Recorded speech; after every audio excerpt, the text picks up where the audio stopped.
Muy bien, ahora sí, le damos una muy cordial bienvenida a todos ustedes, hermanos de la Comunidad Cristiana de Transformación y todos los transformaditos que en algún momento nos van a estar viendo por los diferentes medios. Muy bien, hoy vamos a seguir trabajando, pregonando, anunciando las virtudes de aquel que nos llamó de las tinieblas a su luz admirable. Hoy vamos a trabajar, a aprender. Si eres de Jesucristo, muestras tu riqueza al dar. Muy bien, antes de comenzar vamos a hacer una recapitulación pequeñita, cortica, de la serie que hemos venido trabajando. Les dije yo alguna vez que esto que estamos trabajando es un resumen con base en la experiencia que hemos adquirido en el ministerio. Y hemos dicho que si yo soy de Jesucristo, debo practicar, número uno, ¿qué? La oración. Eso lo dijimos hace un tiempo ya. La oración. Ese fue el primero. Si eres de Jesucristo, también debe ser un hombre o una mujer de ¿qué? De oración. Si eres de Jesucristo, debe ser un hombre o una mujer de fe. Si eres de Jesucristo, debe ser un hombre o una mujer que medita en la palabra de Dios. Si eres de Jesucristo, debe ser un hombre o una mujer que obedece la voz de Dios, el mandato de Dios, el precepto de Dios, eres obediente. Si eres de Jesucristo, debes tener una relación con el Espíritu Santo. Eres guiado por el Espíritu Santo de Dios. Y hoy vamos a mirar, si eres de Jesucristo, vas a mostrar tus riquezas al dar. Este es un tema que es muy amplio, es tan largo como ancho. Porque hay gente que cree que hablar de plata es malo, porque el concepto de prosperidad bíblica lo han pervertido. Desde hace más o menos unos 20 años que empezó este tema de la apostolitis y una cantidad de cosas. No estoy diciendo que no hayan apóstoles. Hay gente que hace una función apostólica por el criterio de la Biblia, pues su llamado es hacerlo, pero apóstoles eran 12, ya. Judas se ahorcó, el Señor ya lo tenía previsto y ya tenía al apóstol Pablo en remojo para cuando esto ocurriera. Solo llamó a 12, así de sencillo es. Muy bien, aquí sobra decirlo, ustedes lo tienen claro. Bien.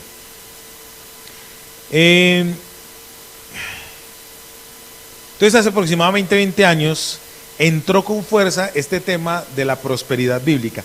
Claro que eso viene desde hace mucho tiempo, desde por allá desde 1980 y tantos, cuando muchos televangelistas empezaron a proclamar que si tú eres bendecido, entonces vas a empezar a pedir, o sea, van a empezar a medir la supuesta prosperidad espiritual suya con base en lo que usted tenga, a medirle la fe. Pero resulta que eso no tiene nada que ver. Su crecimiento espiritual no lo mide la plata, pero su crecimiento espiritual sí lo mide de qué depende usted. La confianza en Dios no la mide el dinero. La confianza en Dios no la mide el dinero, sí. La posesión material pues es una añadidura. En el Evangelio según San Mateo capítulo 6 dice: buscad primeramente el reino de Dios y lo demás. Y nosotros siempre estamos más preocupados por la añadidura y entonces nos enseñan, nos malenseñan, malcrían espiritualmente a que si usted es bendecido, prosperado, entonces está muy bien espiritualmente.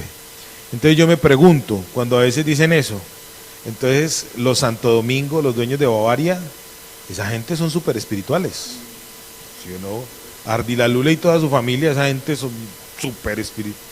¿Qué me dicen ahora de Bezos? De Jeff Bezos. Ese tipo debe ser. Es más, yo creo que él tiene comunión directa con el Señor así. El dueño de Amazon. El dueño de Amazon. Entonces es una mentira absurda de que usted, su crecimiento espiritual,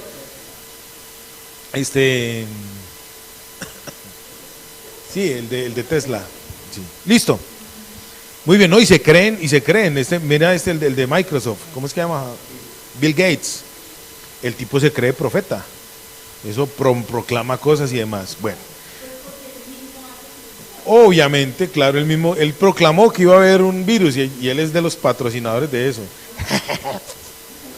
Listo, muy bien. Vamos a orar a Dios y vamos a proclamar la palabra. Ay, qué pena contigo, hermana.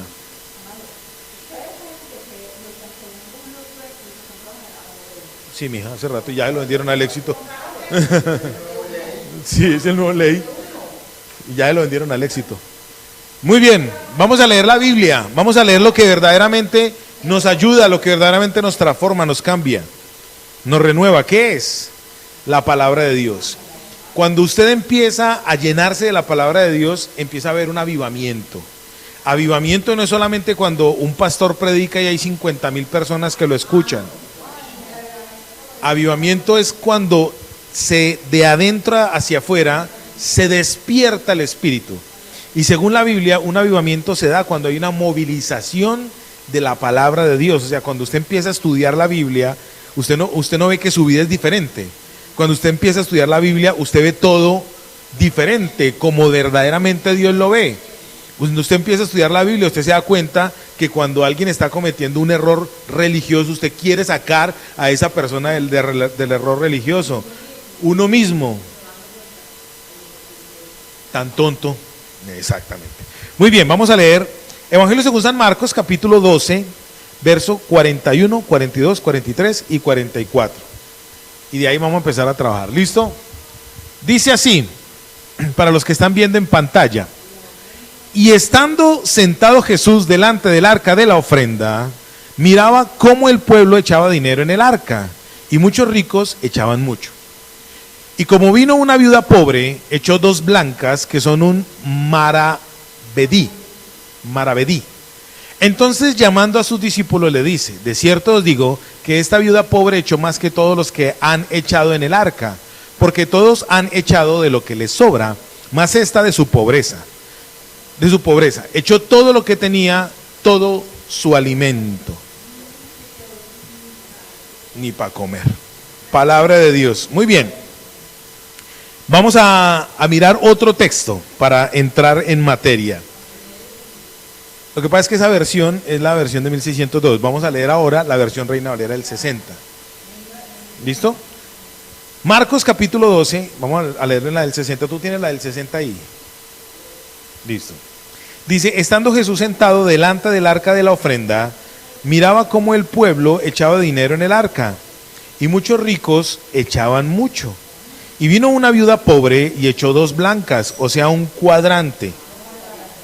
Entonces, llamando a sus discípulos, les dijo: de cierto os digo que esta viuda pobre echó más que todos los que han echado en el arca, porque todos han echado de lo que les sobra, pero esta de su pobreza echó todo lo que tenía, todo su sustento.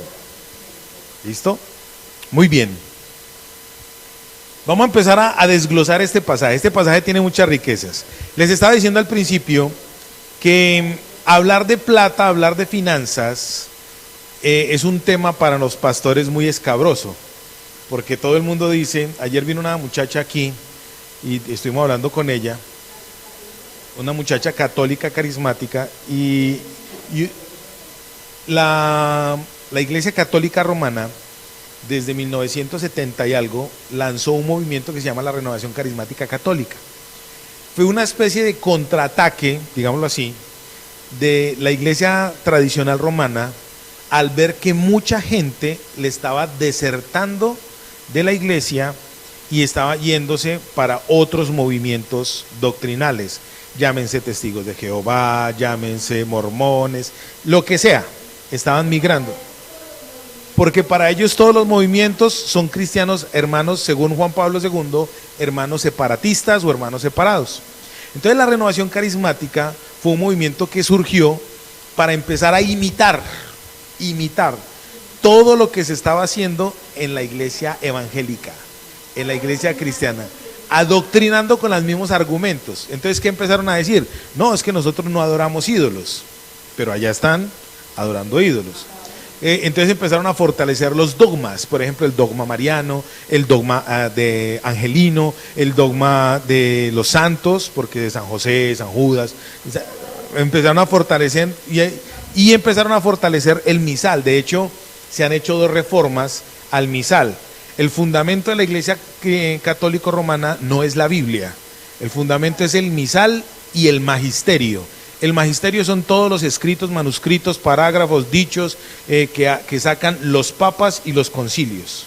Los papas y los cardenales allá, los concilios que se hacen en el Vaticano.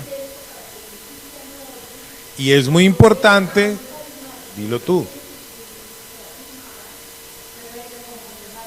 Esto es importante hablarlo porque muchos dirán, nosotros predicamos es a Jesucristo, pero hay cristianos que todavía no están establecidos y fortalecidos en la fe porque no leen Biblia. Resulta que estas personas las adoctrinan con misales y doctrinas católico-romanas. El fundamento no es la Biblia. Usted puede hacerle un mundo de preguntas a estas personas que están en la palabra y deberían contestarla conforme a la palabra, pero no la contestan porque como la doctrina católica es diferente, no las voy a decir las preguntas aquí porque los prepararíamos.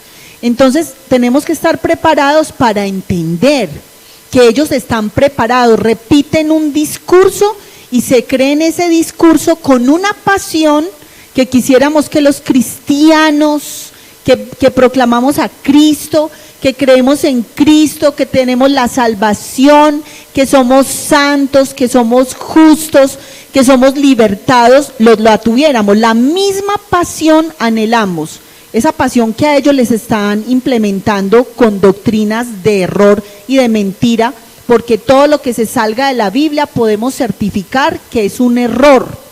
Si no está basado en la Biblia, es un error. Si yo tengo por verdadero lo que un hombre, un ser humano me dice, ya es un error. Si yo hago caso a una cabeza que me dice lo que yo digo es así y lo tengo como autoridad por encima de la Biblia, ya es un error. Siempre recuerde eso. Entonces la idea de hablarlo es importante porque ellos están adoctrinando a estas personas católicas de una manera diferente para convencer, hablando del amor, hablando de la misericordia, hablando de las obras, pero Cristo en sí no es el fundamento. Ellos creen que tienen a Cristo, recuerden, una fe sincera pero equivocada, y nosotros somos llamados a decirles a ellos que busquen a Cristo en la palabra de Dios, sí, porque Cristo no se encuentra en un hombre, Cristo se encuentra en la palabra y en lo que Él habla a través de la palabra en nuestra vida. Listo. Muy bien, volviendo entonces al tema, se me olvidó lo que estaba diciendo porque...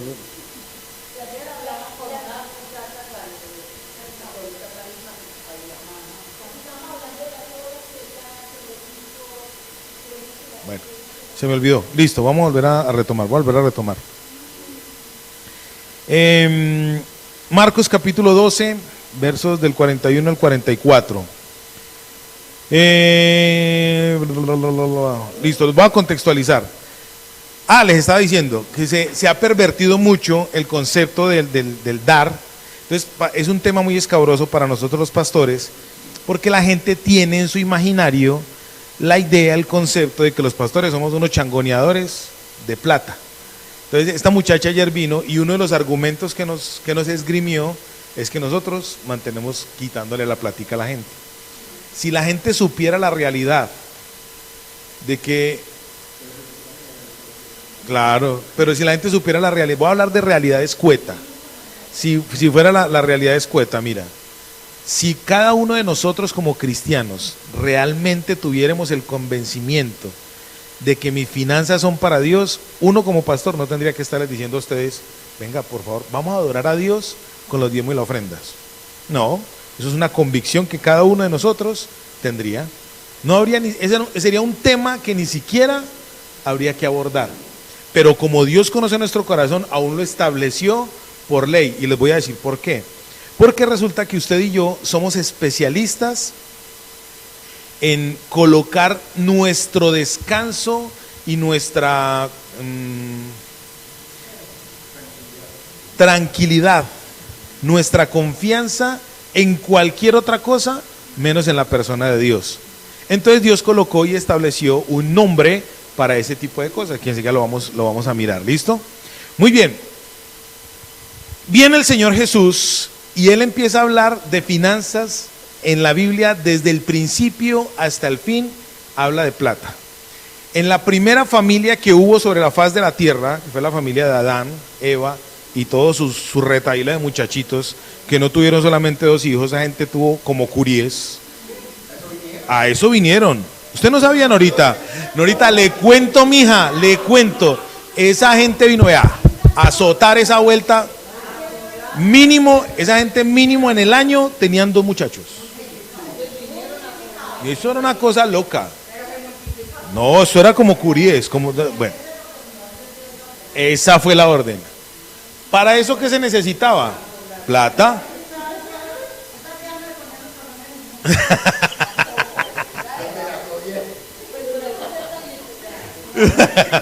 Literal.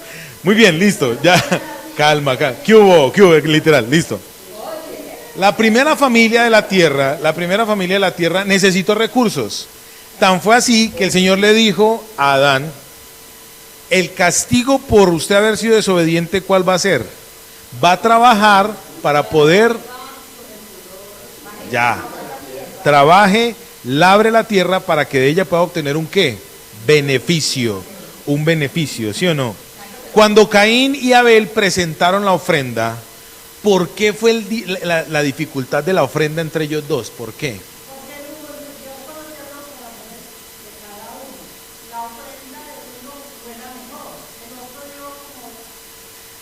Bien, vas por el lado que es, pero les voy a... Exactamente, les voy a aclarar ese tema. Resulta, váyase conmigo para Génesis capítulo 3. No.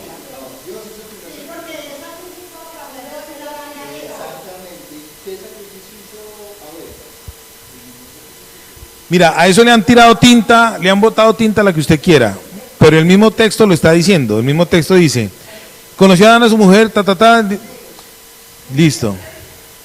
Génesis capítulo 3.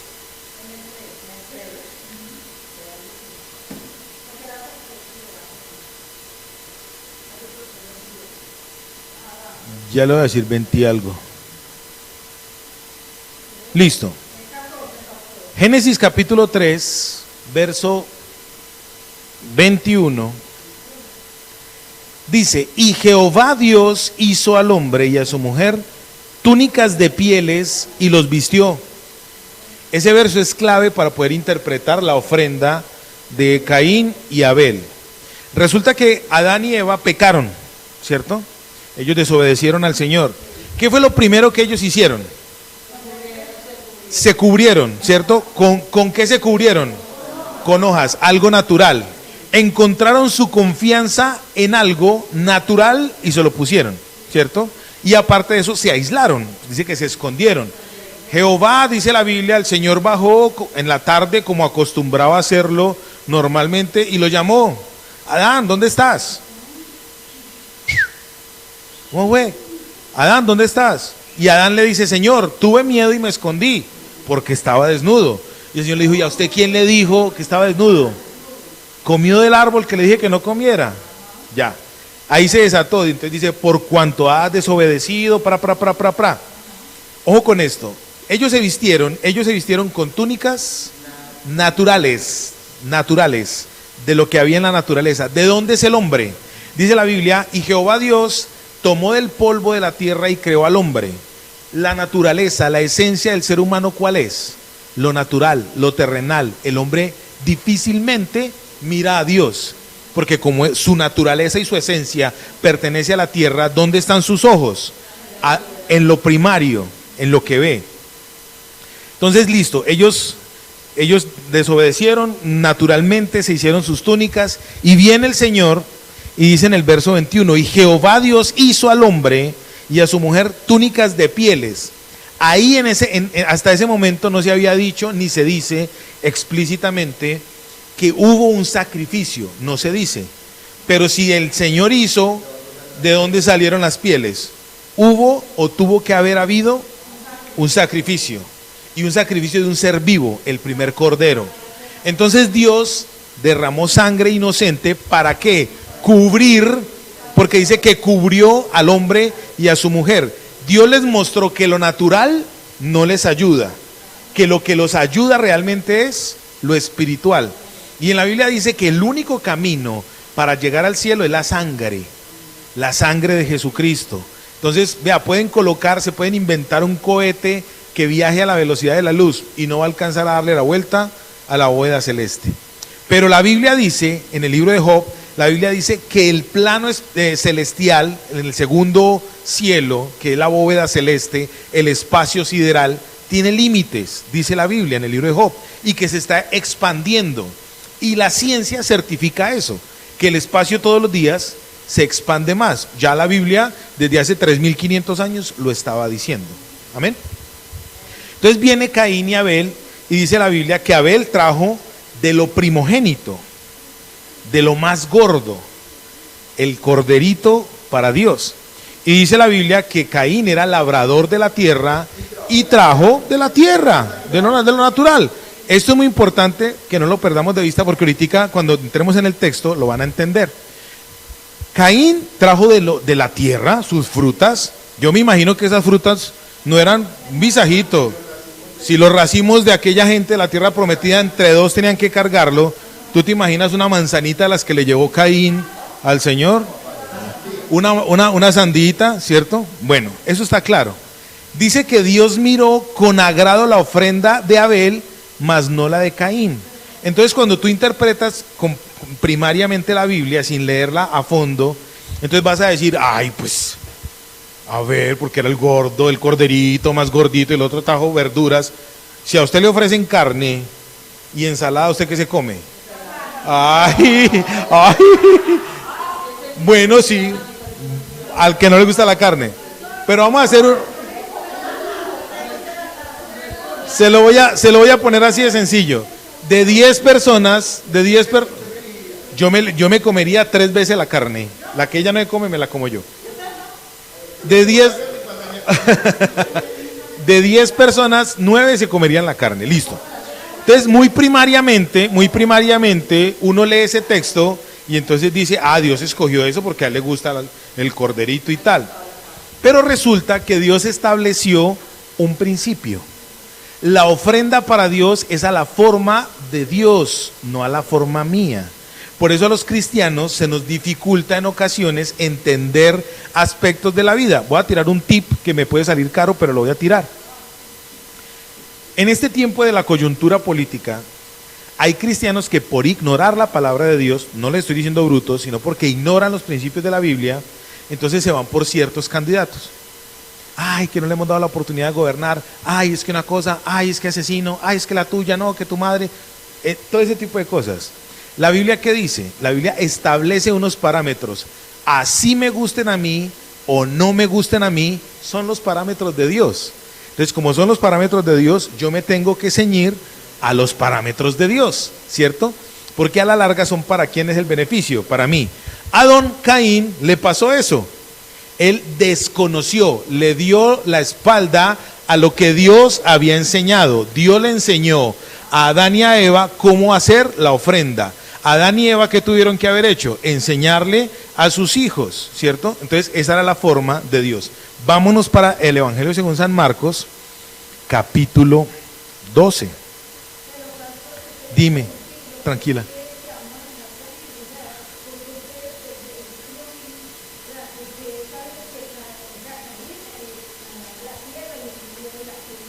¿Listo? Genial. No quedaste en ascuas. Yo te dije, está pendiente, que enseguida te voy a mostrar cómo lo vamos a entender. Ese verso está conectado implícitamente con este verso de acá, con el capítulo 12 de Marcos. Bueno.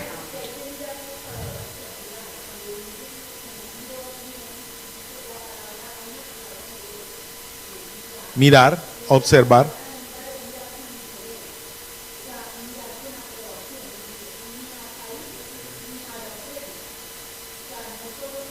No solamente fue la intención de él. Sí.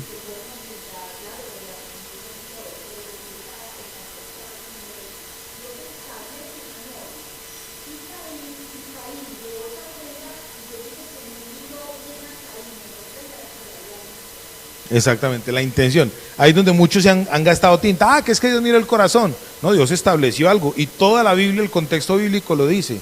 Él estableció, mire, las ofrendas son así. Se van a traer cada determinado tiempo a este lugar y determinadas horas y tal. Ahora, si tú miras el Nuevo Testamento y el Antiguo Testamento, te vas a dar cuenta que en el Nuevo Testamento ya no se hace lo mismo que se hacía en el Antiguo Testamento, que se traían diariamente los corderos, que se traían... ¿Pero por qué? En este texto vamos a entender mucho, va a haber mucha luz de ese tipo de cosas. Dime.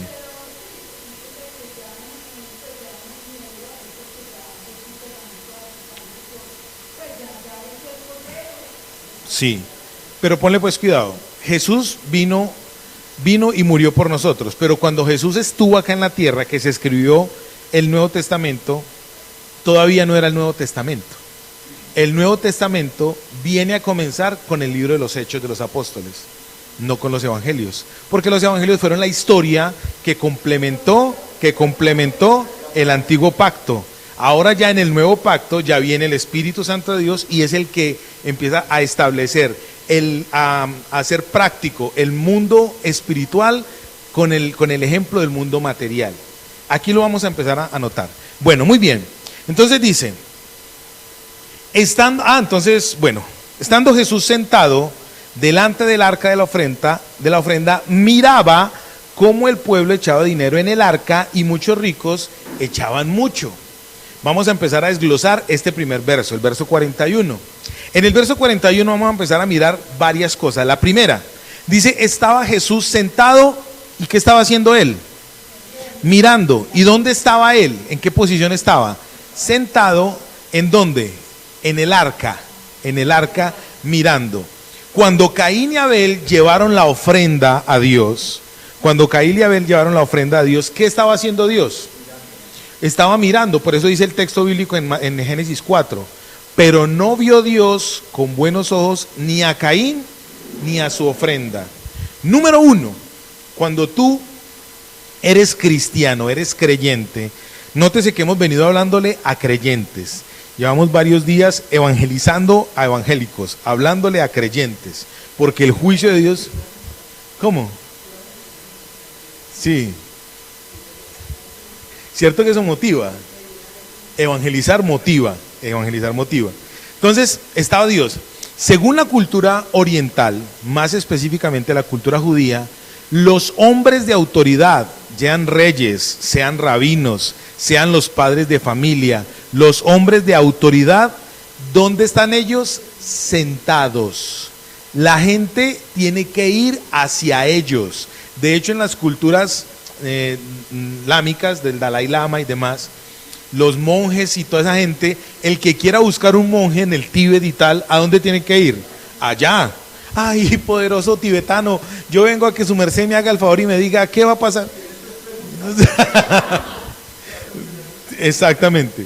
Muy bien. En la Biblia, el de autoridad, la persona de autoridad, ¿está dónde? Sentado. Aquí muestra a Jesús que ¿dónde estaba? Ojo con esto, el templo donde estaba Jesús, ¿cuál era? ¿No saben? Bueno, se los voy a decir, era el templo de Jerusalén. En esa semana, eso pasó en una semana, en esa semana fue cuando entró el Señor Jesús a Jerusalén victorioso y la gente con los ramos y demás, ¿cierto que sí? Y entró al templo, era el que era el templo de Herodes. Y entró al templo, ¿y qué fue lo primero que hizo cuando él purificó el templo? Cogió a todo, ojo con esto que es muy importante, ¿a quién echó el Señor? A los cambistas. Ahí ya empieza a haber luz. Empezó a los cambistas. Cambistas. Les voy a explicar qué son los cambistas. En la iglesia, en el templo, ya no se llevaban los corderos. Ya lo que se llevaba era plata. Entonces la gente llegaba allá y los cambistas eran como decir MoneyGram, Efecti, el otro que es muy famoso, o la Western Union, estaban allá en su mesa, era una mesa como la que tiene la pastora Claudia ahí, y entonces ellos llegaban, toda esa gente como llegaba de todas partes del mundo conocido en esa época, hace 2000 años, de Italia, de Francia, de España, llegaban allá a Jerusalén y entonces llegaban a hacer sus peregrinaciones. Entonces ellos llegaban con la moneda del país de donde era. Entonces llegaban allá y lo cambiaban por la moneda que estaba rigiendo en ese momento. Entonces el Señor que llegó y dijo: esta gente ha convertido la casa de oración, la casa de mi Padre, en cueva de ladrones. Él purificó el templo. ¿Y quién se le vino encima? Dice, se le vinieron encima a los escribas. Ustedes van a leer los capítulos anteriores. Escribas, fariseos, herodianos, gente que entre ellos mismos se odiaban. Los ancianos de la iglesia, gente que entre ellos mismos, los petristas con los uribistas, con los de Fico, todos se odiaban. Pero cuando venía un cristiano a hablarles de Dios, entonces todos se unían para irse en contra de ese cristiano. A eso le pasó al Señor Jesucristo. Exactamente, se unían era para tentarlo y para encontrar en él error, para encontrar en él pecado.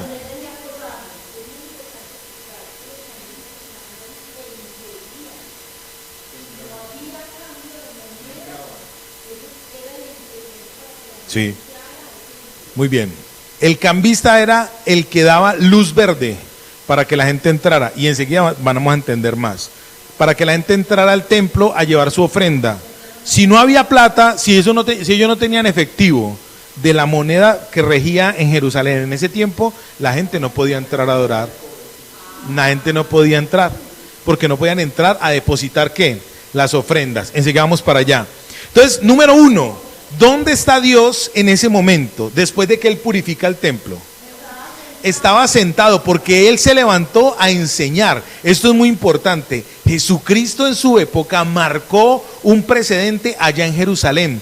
De hecho, en los anales de la historia, en estos días estaba leyendo yo un documento donde decía un judío, un rabino judío, decía, ese tal Jesús, ese tal Joshua, vino y formó ¿cómo fue que dijo? No pequeño, un revolcón no muy pequeño, porque Él enseñaba. O sea, los rabinos judíos actualmente saben que Jesucristo hace 2000 años se sentó allá y enseñaba y les dio cátedra. Y formó un revolcón, dicen, no muy pequeño en el texto. Flavio Josefo, el historiador judío del primer siglo, estableció que Jesucristo se sentó a dar doctrina en el templo de Herodes en ese primer siglo. Cuando después profetizó que no iba a quedar piedra sobre piedra. De hecho, después de este pasaje de la ofrenda de la viuda es cuando el Señor le profetiza, porque un discípulo le dice, Señor, mire esto tan bonito y tal, y usted predicó ahí, Señor, usted predicó ahí. Como que a un pastor vengan y le digan, uy, usted predicó en el estadio y se llenó. Y el Señor le dijo, mire mijo, no se preocupe, que eso es terrenal y eso se va a caer. No va a quedar piedra sobre ese lugar. Listo. Cuando usted y yo empecemos a entender que Jesucristo es la autoridad, porque Él está sentado, usted y yo vamos a empezar a mirar, uy, entonces ¿dónde está mi riqueza? Él colocó dos lugares donde usted va a hacer el tesoro. Él lo estableció. Para poder entender eso, usted tiene que quedar claro en algo. El Señor Jesús está sentado en este lugar. En todo lugar donde se proclame alabanza y adoración a Dios, Él está ahí. Y si Él no está ahí, Él mismo se encarga de revolcar todo lo que esté pasando en ese lugar para Él sentarse ahí. Porque el único que merece gloria, honra y adoración es Dios, en la persona de Jesucristo. Entonces Él está aquí. Ojo con esto, santos de Dios. Él está aquí. Dice, y estaba ahí delante del arca mirando. Ahora vamos a mirar qué es el arca. Váyase conmigo para el Evangelio según San Mateo, capítulo 6. Evangelio según San Mateo, capítulo 6, verso 2. En esta versión del 60 dice limosna, pero porque es una traducción que la hizo un español. Entonces, limosna. Pero ahí la palabra es ofrenda, pero enseguida les voy a explicar por qué se dice limosna. Dice, ya lo tiene, Evangelio según San Mateo, capítulo 6, verso 2, dice, cuando pues des tu ofrenda, limosna dice ahí, no hagas tocar trompeta delante de ti, como lo hacen los hipócritas en las sinagogas y en las calles para ser alabados por los hombres. De cierto os digo que ya tienen su recompensa. Muy bien. Váyase otra vez para Marcos. Mateo 6:2. Mateo 6:2. Evangelio según San Mateo, capítulo 6, verso 2. Listo. ¿Cuántos han leído ese texto alguna vez? Cuando usted de limosna, entonces cuando usted lee ese texto, ¿usted qué se imagina? Una persona que da la ofrenda y hace sonar trompeta. Sí. Hace escándalo. Listo. Resulta, eso. Mira, nosotros tuvimos un inconveniente una vez con una persona que nos dio un diezmo a esta iglesia. Y salió diciéndole a todo el mundo que él mantenía la iglesia. Y inmediatamente adivine qué hicimos nosotros. Cuando nos dimos cuenta de eso, cogimos, lo más rápido que inmediatamente cogimos el diezmo que él nos dio y se lo devolvimos. Hermano, usted no es el que sostiene la iglesia. Eso a ese hombre le dio dolor en las orejas. Le devolvimos su plática y dijo, no, nunca se le ocurra decir eso. Yo le dije, yo quiero guardar su corazón y su vida de una maldición. Porque no es usted el que mantiene la obra la sustenta es el Señor. ¿Están conmigo? Muy bien, entonces uno cree que es trompeta. Resulta que el Señor Jesús estaba sentado en el arca. La palabra que aquí aparece como arca era una especie de tinaja o caja que tenía un embudo de bronce. Un embudo de bronce. Entonces a esa arca o tinaja se le llamaba trompeta, porque tenía la forma de una trompeta. Entonces, como en ese tiempo no habían billetes, sino que todo se medía era por monedas, metal. Entonces, cuando alguien tiraba una moneda ahí, eso hacía escándalo. Entonces, resulta que en ese tiempo no tenían billetes, sino monedas. Yo no sé si ustedes se acuerdan que yo alguna vez dije, aquí vamos a dar una ofrenda, pero que no sea sonora. Esa arca se llamaba arca, pero el nombre real era trompeta. Porque resulta que no era una sola, eran 13 cajones y no eran pequeños, eran cajones así grandes como el que tenemos allá guardadito. Deberíamos volver a sacar ese cajón para llenarlo en el nombre de Jesús. Eran 13 cajones con esa trompeta y el Señor estaba sentado ahí. Resulta que en el Antiguo Testamento la gente llevaba sus corderos, sus palomas, sus graneros, sus vasijas de harina, de flor de harina, de lo que fuera, sus cereales, todo. Ya en este proceso, como ya el pueblo de Israel había pasado por varias conquistas, entonces ya su cultura había transmutado, había evolucionado, había cambiado. Entonces ya la gente no llevaba un cordero. Entonces, ¿qué hacía? En esas 13 trompetas, en esas 13 tinajas, había un nombrecito. Esta trompeta o esta tinaja, esta arca, decía leña, esta animales, esta para el templo, esta, y así subversivamente. Entonces, la gente que quería dar para los animales, llegaba y echaba su ofrenda, sus monedas ahí, en la trompeta, en el arca de la... Ahora en el sobrecito que usted y yo tenemos acá dice pro templo, ofrenda misionera, es exactamente igual. En ese tiempo era una caja, ahora es en un sobrecito. ¿Están conmigo, sí o no? Bueno, entonces si te das cuenta que ya se va organizando qué pasó con Caín y qué pasó con Abel. Era la ofrenda que Dios estableció, pero en la medida que el pueblo fue avanzando y que fue creciendo la humanidad, las tecnologías fueron cambiando, entonces se fueron haciendo más prácticos, digámoslo así. Entonces dice que el Señor estaba ahí, sentado en esa arca, en esa trompeta, mirando ahí. En el contexto del capítulo 11, en el verso 40, vea lo que dice. Verso 38 dice, y les decían su doctrina, guardaos de los escribas que gustan de andar con largas ropas y que aman las salutaciones en las plazas y las primeras sillas en las sinagogas y los primeros asientos en las cenas, que devoran las casas de las viudas y por pretexto hacen largas oraciones. Estos recibirán mayor condenación. El Señor le está diciendo a ellos, antes de sentarse ahí en el arca, ¿en dónde está enseñando Cristo esto? En el templo. Esa fue la predicación. Él le está diciendo, ojo con esos religiosos, ojo con esa gente que lo único que quieren es coger la plata y ser alabados porque están dando buenas ofrendas. Pues era muy fácil, es muy fácil yo dar una ofrenda de 1 millón de pesos cuando a mí alguien vino y me dio 10 millones de pesos. Es muy fácil hacerlo, ¿cierto? Cuando cogían a la gente y coloca, el Señor fue oprobioso ahí en ese pasaje. Dice, ojo con ellos, guárdense de esa doctrina, porque ¿cuál era el blanco preferido de esa gente? Dice aquí, las viudas, en el verso 14, en el verso 40, dice, y devoran las casas de las viudas, y por pretexto de devorar esa casa, entonces hacen largas oraciones. Yo conozco más de un gamín que hace eso. Más conozco uno, por no decir el nombre, que hacía un culto para una familia que le daba una ofrenda larga. Un sábado. Por la plata. Le daban la platica, la echaban en el bolsillo de atrás. Y le hacía un culto especial a esa familia. Un culto, un pastor evangélico. Un culto privado. Devoraba su plata y por pretexto, entonces hacía un culto para ellos. Muy bien.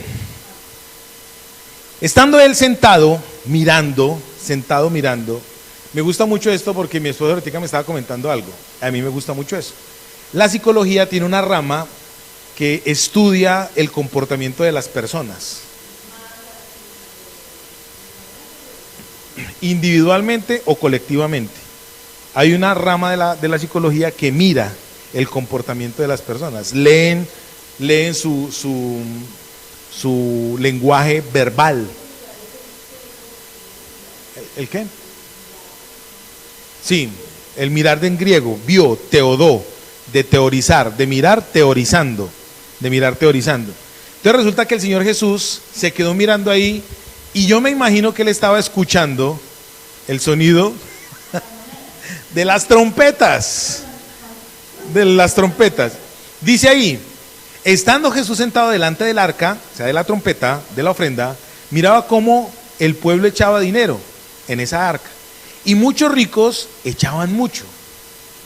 Ahí en el texto no está diciendo nada que sea malo, no, es bueno. O sea, no está diciendo, ¡ay, esos, qué tal! No. Estaban echando. ¿Pero eran qué? Monedas.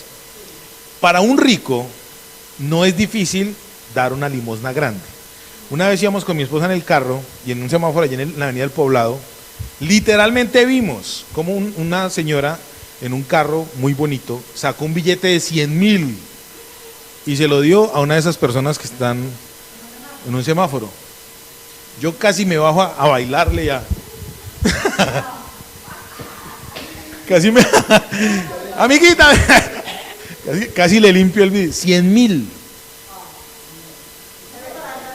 Eso le iba a decir yo, mira, para nosotros los terrenales, los humildes, 100,000 son 100,000, es un cheque. Pero para esa señora, ¿qué fue? Nada. Dice, verso 42, y vino una viuda pobre y echó 2 blancas, o sea, un cuadrante. Verso 42. Me gusta mucho aquí porque empieza a hablar ya de medidas. Dice, él miró a la viuda y él miró a los ricos. ¿El Señor Jesucristo los discriminó? ¿Él dónde estaba? En su lugar de autoridad. En este momento, ¿dónde está Cristo? Si el lugar de autoridad de Jesús es su corazón, ¿dónde está sentado Él? En su corazón. Este es un lugar de autoridad. Aquí traemos nuestra ofrenda. ¿Dónde está el Señor? En el lugar de autoridad. ¿Sí o no? Entonces dice que él vio una viuda que echó 2 blancas, o sea, un cuadrante. Yo me puse a hacer cuentas. ¿Cuánto era la monedita, las 2 moneditas que echó el cuadrante? Resulta que un cuadrante es la 8ª parte de $1 actualmente, para llegarles al tema. 12 centavos y medio, que equivale a 4,000 pesos, pagándolo bien pago, son 500 pesos.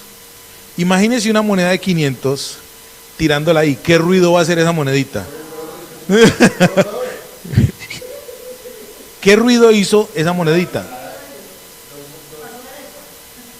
Cuando la gente echaba esas monedas, dice el Señor, cuídese la doctrina de los hipócritas, de los fariseos, que les gusta tocar trompeta. No era que ellos dijeran, ¡hey, estoy dando! sino que llegaban y soltaban la bolsa así, para que sonara. Taque, taque, taque, taque, taque, taque, taque. Entonces, claro, ellos ¿qué estaban haciendo sonar?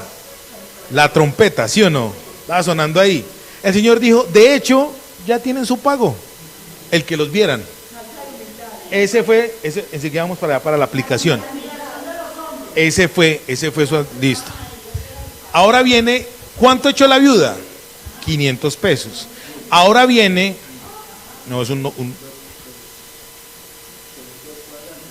por eso, un cuadrante equivale a una octava parte de $1. No, es la octava parte de $1. La blanca. Entonces 2 blancas hacían un cuadrante. Era tan pequeña que 2 tenían que sumar un cuadrante. En ese momento, estamos hablando en ese momento, pero no le alcanzaba para mucho. Enseguida les voy a colocar el ejemplo. Porque creemos que es solo plata. No es solo plata. Eran 500 pesos. Yo hice la ecuación, 500 pesos. Entonces vamos a mirar ahora. Número 1, en el verso 42 dice, vino una viuda pobre y echó todo lo que ella tenía. ¿Y qué era lo que tenía? 2 blancas que juntas sumaban un cuadrante. Un cuadrante hoy en día, la octava parte de $1, 12 centavos en punto 5, equivale a 500 pesos. Eso echó ella ya. Pero el Señor, en su eterna sabiduría, ¿por qué nos coloca el ejemplo de una viuda? ¿Por qué Dios no colocó otro rico? ¿Por qué no colocó otra viuda? Porque resulta que en el Evangelio según San Mateo, váyase conmigo, Evangelio según San Mateo, déjese paradito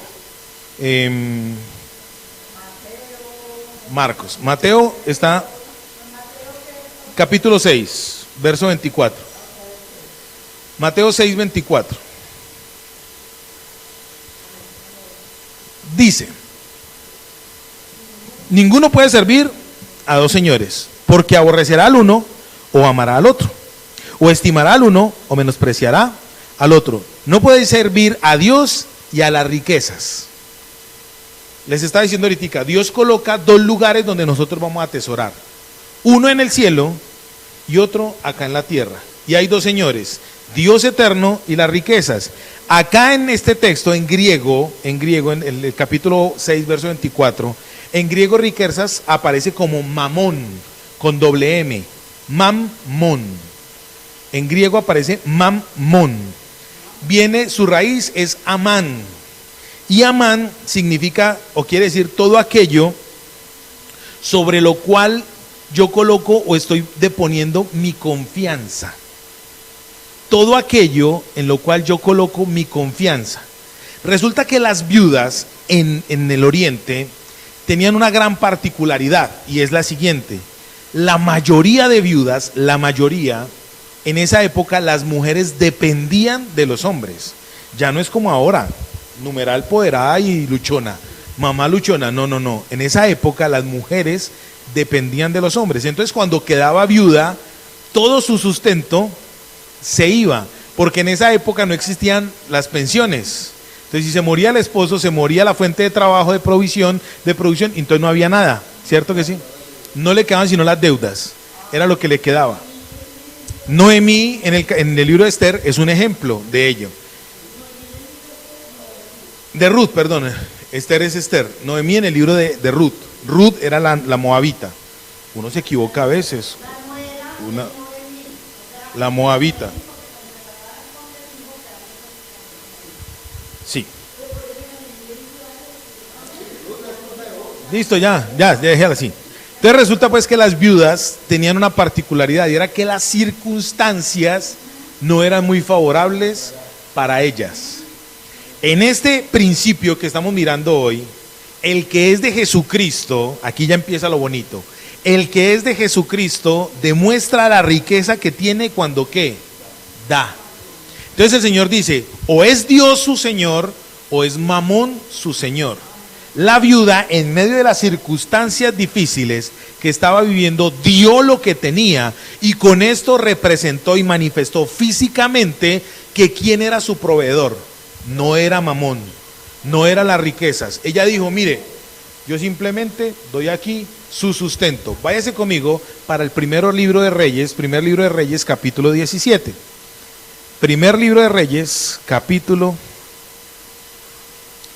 17, verso 12.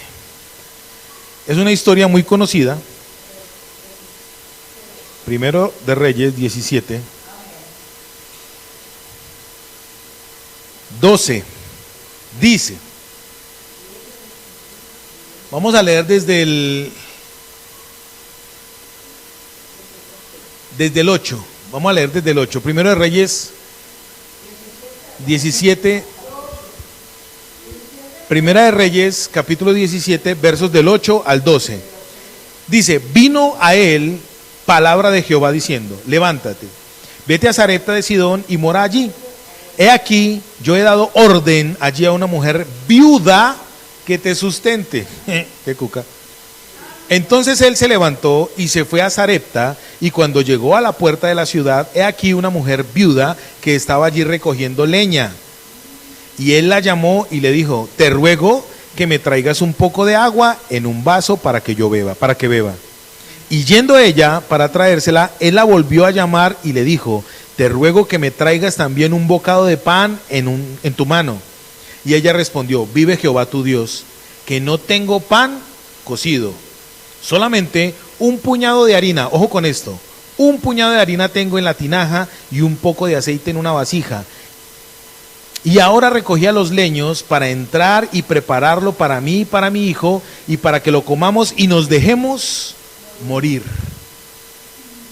Dios estableció a través de una viuda el sustento para un profeta. Ustedes conocen la historia de la viuda de Sarepta, que fue la viuda que nunca le escaseó ni le faltó el aceite en su casa, ni el pan ni el aceite.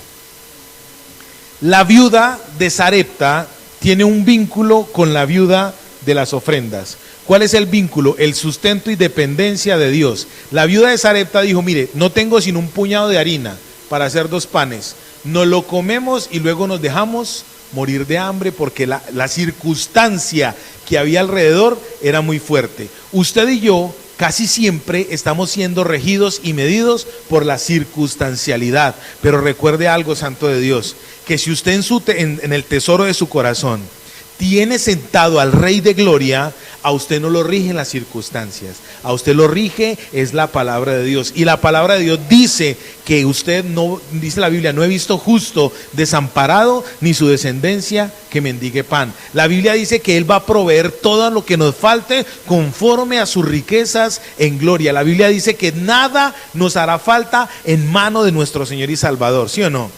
Yo quiero a usted dispararle la fe. Yo no le estoy enseñando a usted algo para que usted venga y traiga plata a la iglesia. Ese es el resultado. Yo lo que quiero enseñarle a usted es que si usted es una mujer y un hombre de oración, la oración, ¿qué le va a disparar a usted? Fe. ¿Y la fe por qué viene? Por el oír la palabra. Cuando usted oye la palabra, medita en la palabra, ¿qué hace para que la fe sea cristalizada? Obedece. Cuando usted obedece, ¿quién es el que lo guía para que sus pasos vayan en pos de lo que Dios? El Espíritu Santo de Dios. ¿Cierto que sí? Él es el que lo guía. ¿Y cuál es la forma práctica? ¿Cuál es la forma práctica para usted poder entender que usted es de oración, de fe, de meditación en la palabra, de obediencia a la voz de Dios, de dependencia o guianza del Espíritu Santo? ¿Cuál es la manifestación? Cuando usted da. Porque resulta que cuando usted se aprieta, se amarra, entonces usted no le está dando lugar a que Dios se mueva, sino que usted le está dando lugar a que Mamón reine en su vida. Todo aquello sobre lo cual nosotros ponemos nuestra confianza es aquello que nos quita a Dios del primer lugar de nuestro corazón, y eso se llama idolatría. Por eso en la Biblia dice, en el libro de Gálatas y en el libro de Efesios y en el libro de Colosenses, que la avaricia es idolatría, porque me quita a mí, a Dios, del primer lugar del corazón. Entonces dice aquí en el verso 42, dime.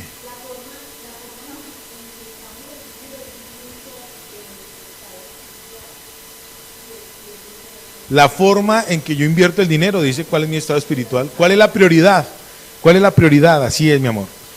Verso 42, vino una viuda pobre y echó 2 blancas, o sea, un cuadrante. A mí me gusta mucho esto porque esa viuda no dice el nombre, igual que la viuda de Sarepta.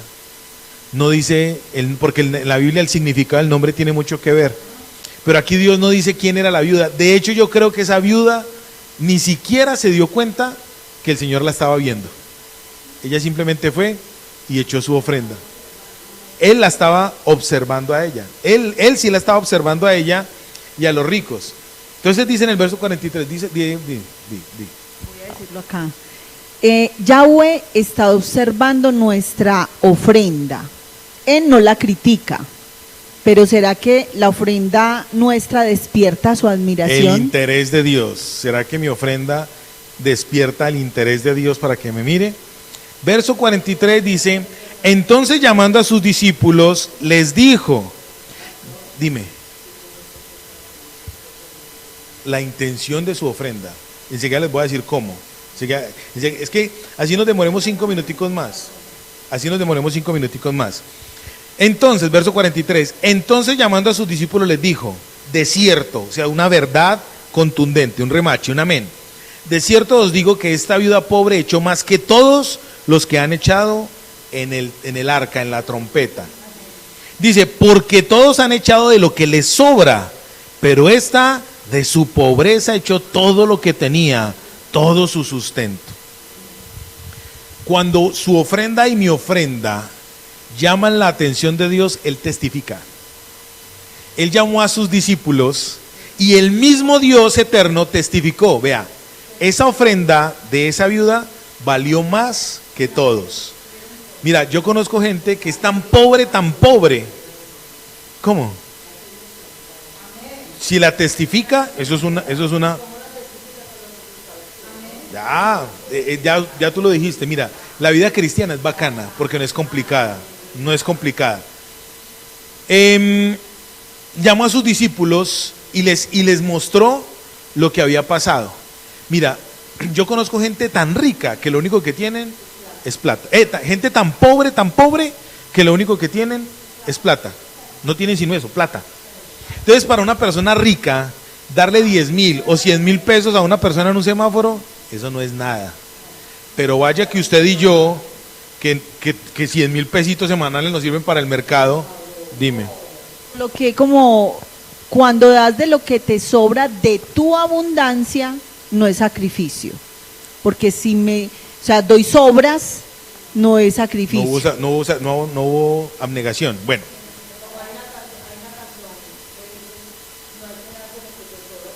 De lo que te está faltando. Muy bien, así es. Tengo 1000 testimonios para contarles, pero hoy por tiempo no lo podemos hacer. Muy bien. El Señor llamó a sus discípulos y les testificó y les dijo, esta mujer dio más que todos. Conozco gente tan pobre que lo único que tiene es plata. Para un rico no es difícil dar una ofrenda. Una vez un tipo muy rico me dijo, pastor, cuente con que yo le voy a dar a usted 1,000,000 de pesos mensual para su iglesia. Yo lo miré y le hice así. ¿Quién los crió con estas puchecas? Uno sabe que se le olvida. Porque para ellos es tan poquito que se le olvida. Y pregúnteme si alguna vez me dio siquiera 100,000 pesos. Eso hace 5 años, esta es la hora que no lo volví ni a ver. Nos debe mucho dinero. Haga 5 años, son 60 millones de pesos. Bueno, muy bien. Dios no mira la cantidad. Él mira es la calidad o el sacrificio que le costó. ¿Por qué miro la ofrenda de la viuda? Yo no puedo inventarme nada que no esté en el texto. Tiene que ser con el contexto. ¿Por qué miró Dios la ofrenda de esta viuda y la exaltó y testificó lo que estaba pasando? Porque Él vio la calidad de su corazón y vio la cantidad que echó. Algo tuvo que haber ocurrido y haberla depositado en un lugar específico que llamó la atención del Señor Jesucristo. Ella, con su actuar, determinó, como la viuda de Sarepta, yo no me voy a dar la ofrenda para dejarme a morir, sino yo voy a dar la ofrenda para que sea Él mi sustento. Ella no llegó tocando la trompeta, triqui, tiqui, tiqui, tiqui, tiqui, echando monedas. Tiró su monedita y se acabó el problema. Pero él miró que ella se negó a lo que estaba pasando. Recuerde algo, Jesucristo es todopoderoso. Recuerde que Jesucristo es Dios. Y él en ese momento, como Dios, sabía todo lo que estaba pasando con esa viuda. Sabía quién era esa viuda, porque dice en el verso 41, él estaba sentado mirando, como Dios mismo estaba mirando lo que estaba pasando ahí. ¿Cómo hacer para que Dios mire mi ofrenda y testifique mi ofrenda? Vamos a mirar. Hay muchas cosas. Hoy vamos a dejarlo para continuar dentro de 8 días, pero voy a decirles algo. En el verso 43, perdón, el verso 42 dice: vino una viuda pobre y echó 2 blancas, o sea, un denario. Número 1, ella lo dio voluntariamente. Dentro de 8 días vamos a mirar los textos. Voluntariamente. Número 2, lo dio con sacrificio y abnegación. Número 3, ella dio lo mejor que ella tenía en ese momento. Era lo menos, pero era lo mejor que ella tenía. Y número 4, ella lo dio, voy a volver a repetir. 1, dio voluntariamente. 2, dio con sacrificio y abnegación. 3, dio lo mejor de ella en su momento. De hecho, dio todo lo que tenía. La viuda de Sarepta dio todo lo que tenía. 3, dio con sacrificio, con fe y confianza. 4, dio con fe y confianza. El 3 dio lo mejor. Dio lo mejor. Los voy a volver a enumerar. En el verso